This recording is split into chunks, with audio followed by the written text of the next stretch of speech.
గౌరవ సీఎం గారు ఆయన సీఎం స్థాయిలో ఎవరు కూర్చోబెట్టారు? ఈరోజు ప్రజలు కూర్చోబెట్టారు.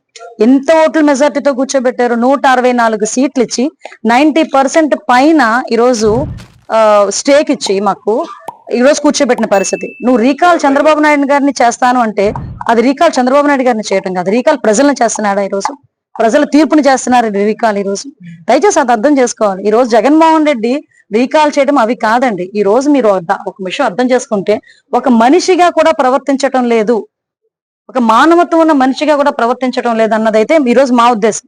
ఈ రోజు ప్రసన్న కుమార్ రెడ్డి ఎక్స్ఎమ్మెల్యే, అతని మీద సుమారుగా 50,000 పైన మెజారిటీతో అక్కడ ప్రశాంతి రెడ్డి గారు గెలిచారు. అంటే అక్కడ నియోజకవర్గ ప్రజలందరూ కూడా ఆవిడని ఆశీర్వదించారు. 50,000 పైకి మెజారిటీతో ఆవిడ గెలిచారు. అదేవిధంగా చాలా మంది వైఎస్ఆర్సీపీ నాయకులు అక్కడ ఇతని బాధ భరించలేక టీడీపీలోకి వచ్చిన సందర్భాన్ని కూడా గుర్తు చేయాలి. దీనంతటినీ ఓర్వలేక సొంత చెల్లి అవుతుందట తెలుసా మీకు? మొన్నటి వరకు నాకు ఆవిడ చెల్లి అవుతుందన్న సంగతి తెలియదు. ప్రసన్న కుమార్ రెడ్డికి స్వయాన చెల్లి వరుస అవుతుందట. అంటే చెల్లి వరుస అయ్యే ఆ మహిళ మీద, దట్టు ఒక ఎమ్మెల్యే మీద నోటికొచ్చినట్టు వరస్ట్గా మాట్లాడి అతని మాటల్ని న్యాయస్థానాలు సైతం తప్పుబట్టే పరిస్థితుల్లో ఉంటుంటే, కనీసం ఈ రోజుకి నువ్వు చేసింది తప్పు అని జగన్మోహన్ రెడ్డి నోట్లోంచి గాని, ప్రసన్న కుమార్ నోట్లోంచి గాని ఒక పశ్చాత్తాపడి ఒక మాట రాలేదంటే ముందు దాని సంగతి చూసుకోమనండి. నేనేమంటానంటే, ముందు ఎంట గెలిచి రచ్చగెలాలి అంటారు. నువ్వు ఇంట్లో నీ తల్లికి చెల్లికి కూడా ఇలాంటి ట్రీట్మెంట్ ఇచ్చి రోడ్డు మీద పడేసావు. తల్లికి ఇచ్చే గౌరవం ఇవ్వలేదు, చెల్లికి ఇచ్చే గౌరవం ఇవ్వలేదు. అంటే ఇప్పుడు ఎక్కడో ప్రసన్న కుమార్ రెడ్డి ఎక్కడో నేర్చుకోలేదండి. ప్రసన్న కుమార్ రెడ్డి ఓవరాల్ గా నేర్చుకున్నదంతా జగన్మోహన్ రెడ్డి దగ్గరే. జగన్మోహన్ రెడ్డి కూడా తన సొంత చెల్లెలు కట్టుకున్న చీర గురించి మాట్లాడతాడు. సొంత చెల్లెలు తాలూకా పుట్టుక గురించి ఎవరైనా మాట్లాడితే ఎక్కిలి నవ్వులు నవ్వుతాడు. కాబట్టి ఈ రోజు అతని తాలూకా ఎమ్మెల్యేలు, ఎక్స్ఎమ్మెల్యేలు బయటకు వచ్చి మహిళలని కూడా చూడకుండా మహిళల మీద ఇష్టానుసారంగా మాట్లాడే పరిస్థితి ఈ రోజు కనిపిస్తా ఉంది. ఈ రోజు నేనేమంటానంటే, ముందు మహిళల్ని గౌరవించడం నేర్చుకో, తర్వాత రాజకీయం చేయి. నీకు మహిళను గౌరవించడమే చేత కాదు. మహిళను ఎందుకన్నానంటే, నిన్ను కన్న తల్లి ఒక మహిళ, నీ తోబుట్టు ఒక మహిళ, నీ కట్టుకున్న భార్య ఒక మహిళ. నువ్వు మహిళను గౌరవించడం మానేసి మహిళలను గౌరవించని వాళ్ళని కూడా నువ్వు వెనకేసుకొస్తూ కనీసం దాని గురించి స్పందించకుండా ఈరోజు చంద్రబాబు నాయుడు గారి దగ్గరకు వచ్చి ఆ కాల్ చేయి ఈ కాల్ చేయి అని చెప్పడం కాదు. ఇప్పటికే మీరు చేసిన పనులు బట్టి 11 సీట్లకు దించేశారు. మీరు ఇలాగే పని చేస్తే కనుక 11 సీట్లు కూడా ఉండకుండా పర్మనెంట్ గా ఇంట్లో కూర్చునే పరిస్థితి జగన్మోహన్ రెడ్డికి త్వరలోనే రాబోతోంది. కంపల్సరీ అండి. ఈ రోజు ఆల్రెడీ కేసు పెట్టాం కాబట్టే కదా యాంటిసిపేటరీ బెయిల్కి వెళ్ళారు.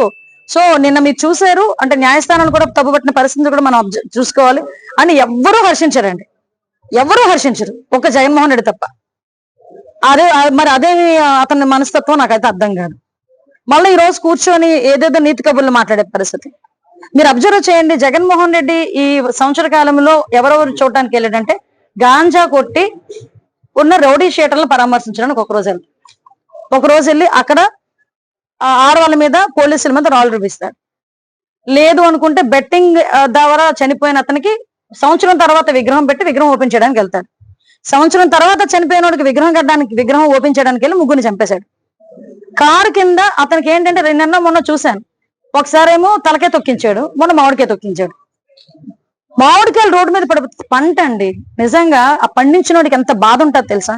సంవత్సరం అంతా అది మామిడికాయ పువ్వు పూసిందా, పువ్వు మళ్ళీ రాలిపోతుందా, మంచు పడుతుందా, కాయ కాసిందా, కాయ పిందె ఎలా ఉంది, పెద్దది ఎలా ఉంది, అక్కడ కాపలా కాసి చిన్నపిల్లలు కూడా రాయి పెట్టి కొడితే ఆ చిన్నపిల్లల్ని కూడా బెదిరించి, అంటే ఒక సంవత్సరం పాటు ఎంతో కష్టపడితే ఆ మామిడికాయ తీసుకొచ్చుకుంటే ఆ మామిడికాయకి ఆ తెంపుకొని ఆ ఫలసాయం సంవత్సరం అంతా తినాలని ప్రతి రైతు అనుకుంటే, ఆ మామిడికాయలన్నింటినీ కూడా రోడ్డు మీద పెట్టి కారులతో తొక్కించి, ఏంటండి శాడిజం? నాకు అర్థం కాదు. జనాలు కూడా అర్థం చేసుకోవాలి, ఆలోచించాలి జనాలు కూడా. అలాంటి శాడిజమైన పనులు ఆయన చేస్తా ఉంటే మేము కేసు పెట్టకూడదా? ఈ రోజు బయటకు వచ్చి ఏం మాట్లాడతాడు? రపా రపా రపా రపా నరుకుతామంటే తప్పు కాదంట, అది సినిమా డైలాగ్ అంట.